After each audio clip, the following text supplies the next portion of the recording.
तो आज हम फिर से पढ़ेंगे एनसीईआरटी कक्षा 6 के लेसन नंबर 3 आरंभिक नगर, जिसमें हम पढ़ेंगे हड़प्पा सभ्यता के बारे में। आज से 150 साल पहले जब पंजाब में पहली बार रेलवे लाइनें बिछाई जा रही थी, तो इस काम में जुटे हुए लोगों को कुछ अच्छी लेकिन पुरानी ईंटें मिलने लगी। बाद में उन्होंने देखा तो पता चला कि ये कोई छोटी जगह नहीं है, ये तो बहुत दूर तक फैली हुई है। ऐसा लगता था जो कोई पुराना शहर रहा होगा। तो उन्होंने इसकी बात अपने अधिकारियों को दी। बाद में उन्होंने पता किया तो वहाँ से बहुत से लोगों ने अपने बाद लगभग 80 साल बाद पुरातत्व ने इस स्थल को फिर से ढूंढा और इससे पहले हड़प्पा की सभ्यता की खोज की गई थी।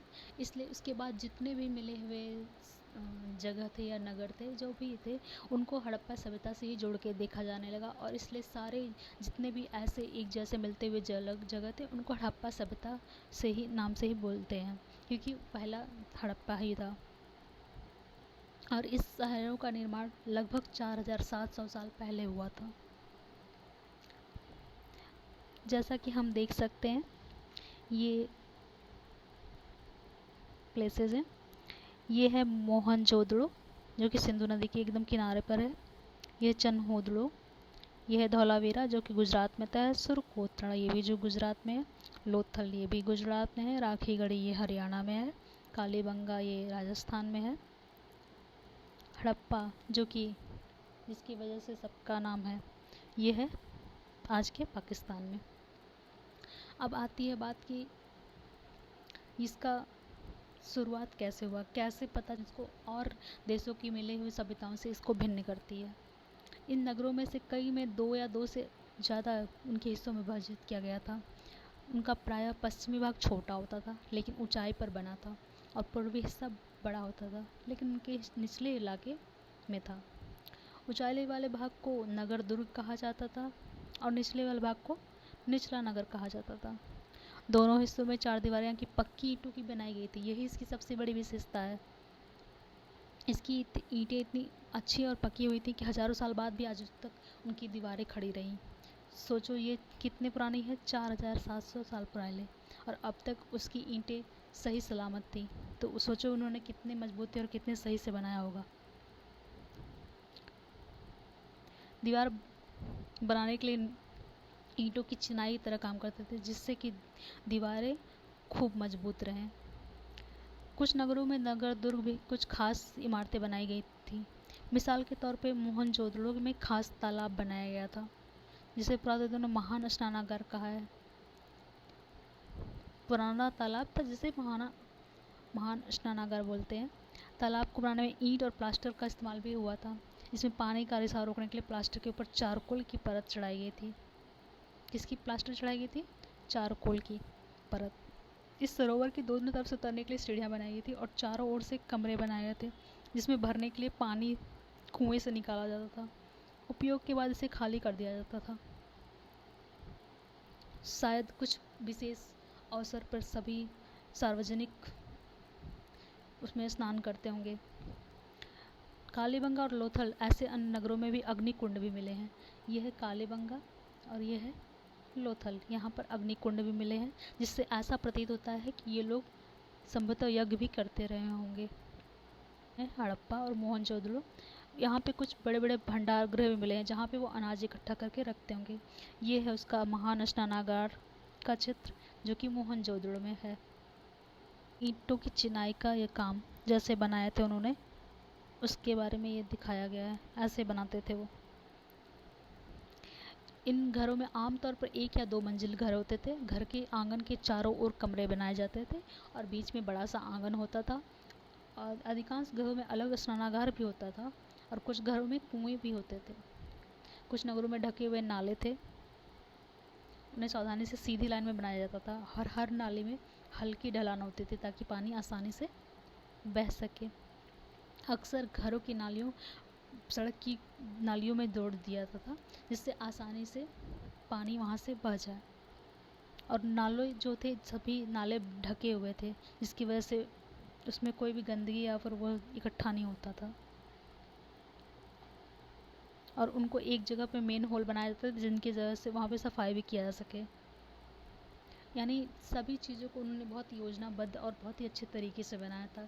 जैसे कोई आर्किटेक्ट आज के ज़माने में कोई भी सिटी को तैयार करता है, उस ज़माने में उन्होंने पूरी सिटी को कितने अच्छे और सुव्यवस्थित तरीके से तैयार किया था।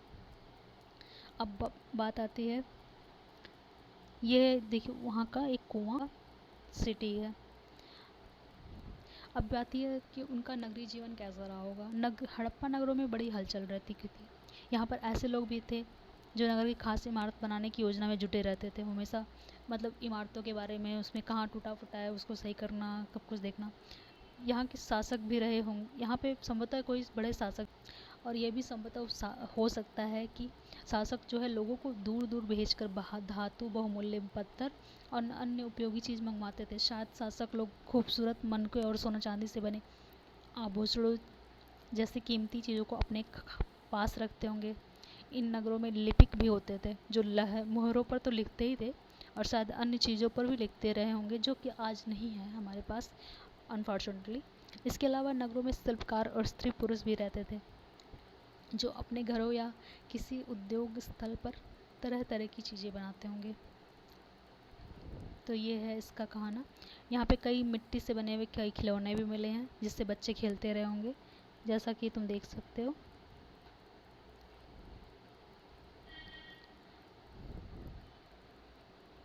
ये है बाट जिससे वो सामान को तौलते होंगे।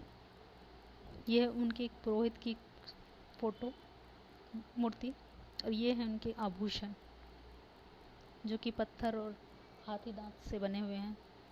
अब उनके बारे में और कुछ जानकारी ले लेते हैं, जैसे कि वहाँ तांबे, कोसे, सोने, चांदी सभी से बनाए हुए कई धातुएं और औजार मिले हैं, गहने भी मिले हैं, बर्तन भी मिले हैं। यहाँ के लोग पत्थरों की मुहर बनाते थे और ये आयताकार ज़्यादातर होती थी। इसमें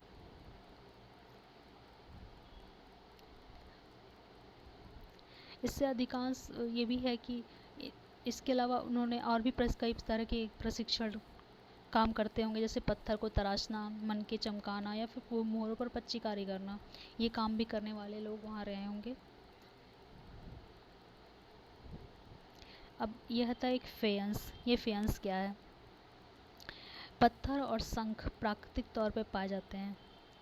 जैसे कि हम जानते हैं पत्थर हमें नेचुरली मिल जाता है और शंख भी हमें समुद्र से नेचुरली मिल जाता है, लेकिन फेयंस को बनाया जाता है। बालू और स्फटिक चूड़ को, पत्थरों को चूड़ को गोंद में मिलाकर उनमें वस्तुएं बनाई जाती थी। तो ये उससे बनाया हुआ वस्तु जो कि बहुत मजबूत होता है पर ये कृत्रिम है। ये फेयंस मतलब मानव द्वारा निर्मित एक अलग पदार्थ है जिससे बर्तन और चीज़ें बनाई जाती थी। इसमें चिकनी परत और प्रायः नीले रंग के समुद्री हरे रंग के होते थे। ये इनका कलर है। इससे क्या बनाते थे? मन के चूड़ियाँ, बालें और छोटे बर्तन बनाए जाते थे। कच्चे माल की खोज। कच्चा माल जो कि जिससे हम बाकी चीज़ें तैयार करते हैं, जैसे कि कॉटन से हम बाद में कपड़े तैयार करते हैं, उसी तरह कच्चे माल बहुत सी चीज़ें थी जिनसे वो, और लकड़ी, धातु और मिला करके फिर उससे वो कई तरह की। राजस्थान में आज भी बहुत आयत मात्रा में तांबा मिलता है, तो हम ऐसा कह सकते हैं कि हड़प्पा के लोग संभवतः आज के राजस्थान से ही तांबे का आयात करते रहे होंगे। से भी तांबे का आयात किया जाता था, वहाँ से भी तांबे मंगाते थे। कांसे बनाने के लिए तांबे के साथ मिलाई जाने वाली धातु टीन का आयात भी गुजरात और ईरान के अफगानिस्तान से किया जाता था।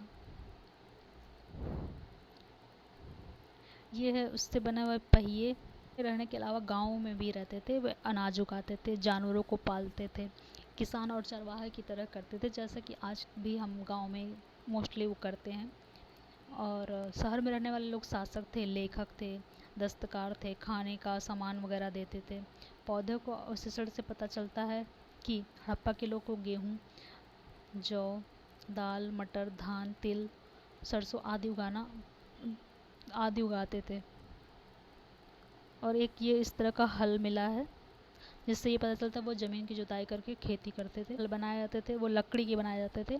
तो अब वो तो हमें नहीं मिले हैं, लेकिन उनके कुछ खिलौने हैं जो कि हल के आकार के बने हैं। इससे हमें पता चलता है कि उनके हल इस तरह का रहा होगा। क्योंकि इस क्षेत्र में बारिश कम होती थी, इसलिए सिंचाई के लिए कुछ अलग तरीके भी अपनाते थे। तो उन्होंने पानी का संचय भी किया, जैसे नहर वगैरह की व्यवस्था। हड़प्पा के लोग गाय, भैंस, भेड़, बकरियां भी पालते थे। बस्तियों के आसपास तालाब और चारागाह भी होते थे। लेकिन सूखे महीनों में के जो साक्ष्य हैं उसके बारे में, यह है लोथल का बंदरगाह, जहाँ से दूसरे देशों से आदान प्रदान या आयात निर्यात होता था। कच्छ के इलाके में खदिर बेत के किनारे धौलावीरा नगर बसा हुआ था। वहाँ साफ पानी मिलता था, ज़मीन उपजाऊ थी। जहाँ हड़प्पा सभ्यता के कई नगर 2 भागों में विभक्त थे, वहीं धौला नगर को 3 भागों में बांटा गया था। मतलब हर जितने भी थे वो सिर्फ 2 में थे, लेकिन जो धौलावीरा था वो 3 हिस्सों में बटा था।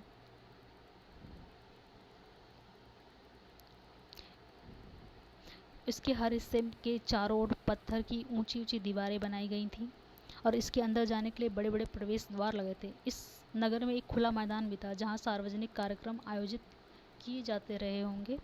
यहाँ मिले कुछ अवशेषों से हड़प्पा लिपि के बड़े बड़े अक्षरों को पत्थरों में खाड़ी में मिलने वाली साबरमती की एक उपनदी के किनारे बसा लोथल जगह यहाँ ये है,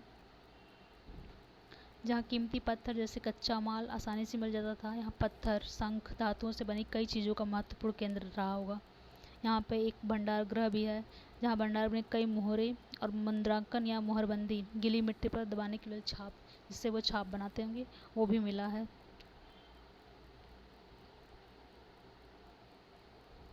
मुद्रा है, ये मोहरबंदी है, गीली मिट्टी पर छाप बनाते होंगे। सभ्यता का अंत कैसे हुआ? लगभग 3900 साल पहले जब एक बड़ा बदलाव देखने को मिलता है। अचानक लोगों ने नगरों को छोड़ दिया। लेखन, मुहर, बाटों का प्रयोग बंद हो गया। दूर दूर से कच्चे माल का आयात काफ़ी कम हो गया। मोहनजोदड़ो में सड़क पर कचरे के ढेर बनने लगे। जल निकास प्रणाली नष्ट हो गई और मतलब कुछ डिसबैलेंस हो गया। ये सब क्यों हुआ ये तो हमें नहीं पता, पर हम इसके लिए पीछे बहुत सी वजह बताई जाती हैं। कुछ विद्वान कहते हैं कि नदियाँ सूख गई थी, इसलिए वो वहाँ से जगह छोड़कर कहीं और चले गए। कुछ का कहना है कि जंगल का विनाश हो गया था, इस कारण वो कहीं और चले गए। कुछ लोग कहते हैं पक्की ईंट बनाने के लिए ईंधन की ज़रूरत पड़ती थी और इसके अलावा मवेशियों को बड़े बड़े झुंडों से चारागाह और घास वाले मैदान समाप्त हो गए थे, जिसकी वजह से वो फिर उस जगह को छोड़ दिया। कुछ लोग कहते हैं यहाँ पे बहुत ज़्यादा बाढ़ आ गया था, इसके वजह से उन्होंने बहुत से लोग ऐसे नष्ट हो गए और कुछ लोगों ने जो बचे वो वहाँ से चले गए। अब बहुत से कारण हो सकते हैं, हम एग्जैक्टली नहीं बता सकते कि वो क्या है, पर यह भी है कि बाढ़ और नदी से सूखने का असर कुछ ही इलाकों में होगा, सब में तो एक साथ नहीं आएगा। तो इसमें हम पंजाब की बस्तियाँ उजाड़ गई थी। कई लोग पूर्व दक्षिण के इलाकों में नई नई छोटी बस्तियों में जाकर बस गए।